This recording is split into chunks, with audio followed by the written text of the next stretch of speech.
পুলিশের ভয়ে তাড়া খেয়ে জুয়ায় আসক্ত ও নেশাগ্রস্ত একদল যুবক প্রাণের ঝুঁকি নিয়ে পালানোর চেষ্টা করে। ঘটনার নাটকীয় মুহূর্তে দেখা যায় পুলিশের হাত থেকে বাঁচতে কয়েকজন যুবক কাছের নদীতে ঝাঁপ দেয়। জীবন বিপন্ন হলেও পুলিশের ভয়ে এমন চরম সিদ্ধান্ত নেয় তারা। তবে নদীতে লাফ দিয়েও শেষ রক্ষা হয়নি। পুলিশের তৎপরতায় অবশেষে 6 জন যুবককে গ্রেপ্তার করা সম্ভব হয়। নিউ জলপাইগুড়ি থানার পুলিশের তৎপরতায় বড়সড় সাফল্য। ফুলবাড়ি এলাকায় জুয়া ও নেশার বিরুদ্ধে অভিযান চালিয়ে 6 জন যুবককে গ্রেপ্তার করল সাদা পোশাকের পুলিশ। মঙ্গলবার দুপুর নাগাদ নিউ জলপাইগুড়ি থানার সাদা পোশাকের পুলিশ ফুলবাড়ি এলাকার বিভিন্ন জুয়ার ঘাটিতে গোপন সূত্রে অভিযান চালায়। পুলিশ উপস্থিতির খবর পেতেই এলাকায় চাঞ্চল্য ছড়িয়ে পড়ে।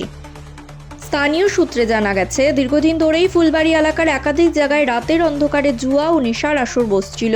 এতে এলাকার পরিবেশ নষ্ট হচ্ছিল এবং সাধারণ মানুষের মধ্যে আতঙ্ক বাড়ছিল।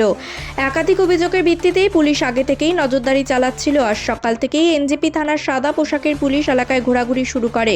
উপযুক্ত সময় বুঝেই একের পর এক জুয়ার ঘাটিতে হানা দেয় পুলিশ। অভিযানে বেশ কয়েকজন পালিয়ে যেতে সক্ষম হলেও 6 জনকে হাতে নাতে আটক করে পুলিশ। ধৃতদের বিরুদ্ধে জুয়া ও নেশা সংক্রান্ত একাধিক ধারায় মামলা রুজু করা হয়েছে বলে পুলিশ সূত্রে জানা গেছে। পাশাপাশি এই ধরনের বেআইনি কার্যকলাপের বিরুদ্ধে অভিযান আরও জোরদার করা হবে বলেও জানিয়েছেন পুলিশ প্রশাসন। এলাকাবাসীর দাবি, এভাবে নিয়মিত অভিযান চললে ফুলবাড়ি এলাকা জুয়া ও নেশামুক্ত হবে।